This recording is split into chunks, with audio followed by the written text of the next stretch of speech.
നമസ്കാരം. ജനസേവ 2.0 യൂട്യൂബ് ചാനലിലേക്ക് ഏവർക്കും സ്വാഗതം. ആദ്യമായിട്ടാണ് നിങ്ങൾ ഈ ചാനൽ കാണുന്നതെങ്കിൽ സബ്സ്ക്രൈബ് ചെയ്യാനും ലൈക്ക് ചെയ്യാനും താഴെ കാണുന്ന ബെൽ ബട്ടൺ അമർത്താനും ശ്രദ്ധിക്കുമല്ലോ. രാഷ്ട്രപതി നിലപാട് തേടിയ ചോദ്യങ്ങളും സുപ്രീം കോടതി നൽകിയ മറുപടിയും. അംഗീകാരത്തിനായി ലഭിക്കുന്ന ബില്ലുകളിൽ ഭരണഘടനാപരമായി എന്തൊക്കെ നടപടികൾ ഗവർണർക്ക് സാധ്യമാകും? 3 കാര്യങ്ങൾ സാധ്യമാണ്. ഒന്നാമതായി ബില്ലിന് അംഗീകാരം നൽകാം. രണ്ടാമത് രാഷ്ട്രപതിയുടെ തീരുമാനത്തിനായി മാറ്റിവെക്കാം. മൂന്നാമത് അഭിപ്രായം രേഖപ്പെടുത്തി നിയമസഭയ്ക്ക് തിരിച്ചയക്കാം. നിയമസഭയ്ക്ക് മടക്കി നൽകാമെന്ന 200-ാം വകുപ്പിലെ ഉപാധി നാലാമതൊരു മാർഗമല്ല. പണ ബിൽ അല്ലെങ്കിൽ അഭിപ്രായം രേഖപ്പെടുത്തി നിയമസഭയിലേക്ക് മടക്കി നൽകുകയാണ് പിന്നീടുള്ള വഴി. രണ്ടാമതായി ബില്ലിൽ തീരുമാനമെടുക്കുമ്പോൾ മന്ത്രിസഭയുടെ ഉപദേശം സ്വീകരിക്കുവാൻ ഗവർണർക്ക് ബാധ്യതയുണ്ടോ? മന്ത്രിസഭയുടെ ഉപദേശ നിർദ്ദേശങ്ങളനുസരിച്ച് പ്രവർത്തിക്കാൻ ഗവർണർക്ക് ബാധ്യതയില്ല, വിവേചന അധികാരമുണ്ട്. മൂന്നാമതായി ബില്ലുകളിൽ വിവേചന അധികാരത്തോടെ ഗവർണർക്ക് എടുക്കുന്ന തീരുമാനം കോടതിക്ക് പരിശോധിക്കാവോ? ഗവർണറുടെ തീരുമാനത്തിൻ്റെ വസ്തുതകളിലേക്ക് കടക്കാൻ കോടതിക്ക് കഴിയില്ല. എന്നാൽ കാരണം വ്യക്തമാക്കാതെയുള്ള അനിശ്ചിത സാഹചര്യത്തിൽ പരിമിത നിർദ്ദേശം നൽകാം. ന്യായമായ സമയത്തിനുള്ളിൽ ഗവർണർ തീരുമാനം എടുക്കുന്നതെന്നതായിരിക്കണം നിർദ്ദേശം. അപ്പോഴും ഗവർണറുടെ വിവേചനാധികാരവുമായി ബന്ധപ്പെട്ട വസ്തുതകളിലേക്ക് കോടതി കടക്കരുത്. നാലാമതായി ബില്ലുകളിൽ ഗവർണറുടെ തീരുമാനം കോടതി പരിശോധിക്കുന്നത് പൂർണ്ണമായി തടയുന്നതാണോ ഭരണഘടനയുടെ 361-ാം വകുപ്പ്?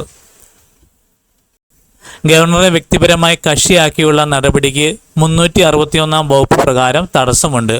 അപ്പോഴും 200-ാം വകുപ്പ് പ്രകാരമുള്ള ചുമതലയിൽ അനന്തമായ കാലതാമസമുണ്ടായാൽ കോടതികളുടെ പരിമിത ഇടപെടലിനെ തടയുവാൻ ഈ വകുപ്പ് ഉപയോഗിക്കാനാവില്ല.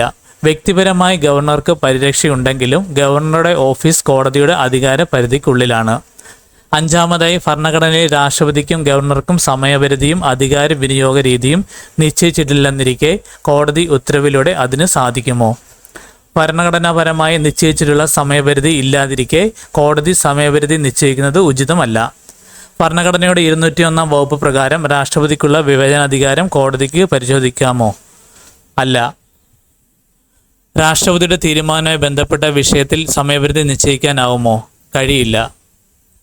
ഗവർണർ കൈമാറിയ ബില്ലിൽ തീരുമാനമെടുക്കും മുൻപ് രാഷ്ട്രപതി സുപ്രീം കോടതിക്ക് അഭിപ്രായം തേടണോ? ഗവർണർ കൈമാറിയ ബില്ലിൻ്റെ കാര്യത്തിൽ രാഷ്ട്രപതി കോടതിയുടെ ഉപദേശം തേടേണ്ടതില്ല. സ്വന്തം ബോധ്യം മതി. വ്യക്തതയോ ബില്ലിൻ്റെ കാര്യത്തിൽ ആവശ്യമെങ്കിൽ മാത്രം സുപ്രീം കോടതിയുടെ അഭിപ്രായം തേടാവുന്നതാണ്. 9ാമതായി നിയമം പ്രാബല്യത്തിലാകും മുൻപ് ഗവർണറുടെയും രാഷ്ട്രപതിയുടെയും തീരുമാനങ്ങളിൽ കോടതിക്ക് ഇടപെടാമോ? നിയമമായിട്ടില്ലാത്ത ബില്ലിൻ്റെ ഉള്ളടക്കത്തെക്കുറിച്ച് തീർപ്പ് കൽപ്പിക്കാൻ കോടതിക്ക് അനുവാദമുണ്ടോ?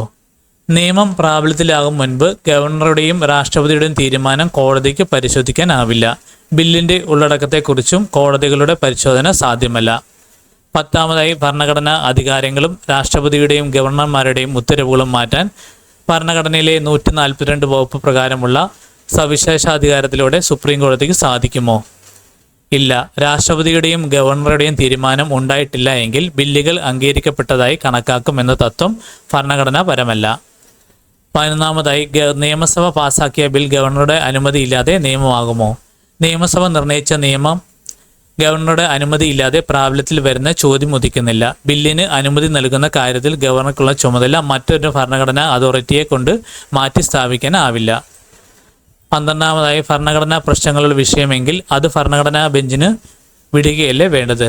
രാഷ്ട്രപതിയുടെ റഫറൻസുമായി ബന്ധമില്ലാത്തതിനാൽ മറുപടി നൽകുന്നില്ല. സുപ്രീം കോടതി സവിശേഷാധികാരം പ്രയോഗിക്കുന്നതിന് നടപടിക്രമങ്ങളുമായി ബന്ധപ്പെട്ട നിയമങ്ങളുടെ കാര്യത്തിൽ മാത്രമായി പരിമിതപ്പെടുത്തിയിട്ടുണ്ടോ? ഭരണഘടനയ്ക്കും നിയമങ്ങൾക്കും വിരുദ്ധമായ നിർദ്ദേശങ്ങളും ഉത്തരവുകളും നൽകുവാൻ സുപ്രീം കോടതിക്ക് അധികാരമുണ്ടോ? 10ാം ചോദ്യത്തിൻ്റെ ഭാഗമായി മറുപടി നൽകിയതാണ് ഇതിനുള്ള ഉത്തരം. 14ാമതായി സർക്കാരും സംസ്ഥാന സർക്കാരുകളും തമ്മിലുള്ള തർക്കം ഭരണഘടനയുടെ 131-ാം വകുപ്പ് പ്രകാരമുള്ള ഹർജിയിലൂടെയല്ലാതെ തീർപ്പാക്കുന്നതിന് സുപ്രീം കോടതിക്ക് ഭരണഘടന വിലക്കുണ്ടോ? അപ്രസക്തമായതിനാൽ മറുപടി നൽകുന്നില്ല ഈ ചോദ്യത്തിന്. തുടക്കം തമിഴ്നാട്ടിലെ പോരിൽ നിന്നാണ്. തമിഴ്നാട് നിയമസഭ പാസാക്കിയ 10 ബില്ലുകളിൽ ഗവർണർ RN രവിയുടെ തീരുമാനം അനന്തമായി നീണ്ടതിനെതിരെ DMK സർക്കാർ നൽകിയ ഹർജിയിൽ സുപ്രീം കോടതി നൽകിയ വിധിയാണ് രാഷ്ട്രപതിയുടെ റഫറൻസിലേക്കും ജഡ്ജിമാരായ സൂര്യകാന്ത് വിക്രംനാഥ്, PS നരസിംഹ, AS ചന്ദുർക്കർ എന്നിവർക്ക് കൂടി ഉൾപ്പെട്ട 5 അംഗ ഭരണഘടനാ ബെഞ്ചിന്റെ തീർപ്പിലേക്ക് നയിച്ചത്. ബില്ലുകൾ വച്ച് താമസിപ്പിക്കുന്നത് ഭരണഘടനാ തത്വങ്ങൾക്ക് വിരുദ്ധമെന്ന് വ്യക്തമാക്കുകയും രാഷ്ട്രപതിക്കും ഗവർണർക്കും സമയപരിധി നിശ്ചയിക്കുകയും ചെയ്തതായിരുന്നു. തമിഴ്നാടിൻ്റെ കേസിൽ ജഡ്ജിമാരായ JB പർദിവാല, R മഹാദേവൻ എന്നിവരുടെ ബെഞ്ചിന്റെ വിധി ഗവർണർ തീരുമാനമെടുക്കാതെ ബില്ലുകളെ അംഗീകരിച്ചതായി കണക്കാക്കുമെന്നും ബെഞ്ച് അന്ന് വ്യക്തമാക്കി. അതേസമയം ബില്ലുകളിൽ തീരുമാനമെടുക്കുവാൻ ഗവർണർക്ക് സമയപരിധി നിശ്ചയിക്കണമെന്നാവശ്യപ്പെട്ട് വീണ്ടും കോടതിയെ സമീപിക്കുന്ന കാര്യം വിധിയുടെ വിശദാംശങ്ങൾ പരിശോധിച്ച ശേഷം തീരുമാനിക്കുമെന്ന് DMK വ്യക്തമാക്കി. ഈ കാര്യങ്ങൾ എല്ലാവരിലേക്കും ഷെയർ ചെയ്യുക. ഇത് എല്ലാവർക്കും ഉപകാരപ്പെടട്ടെ.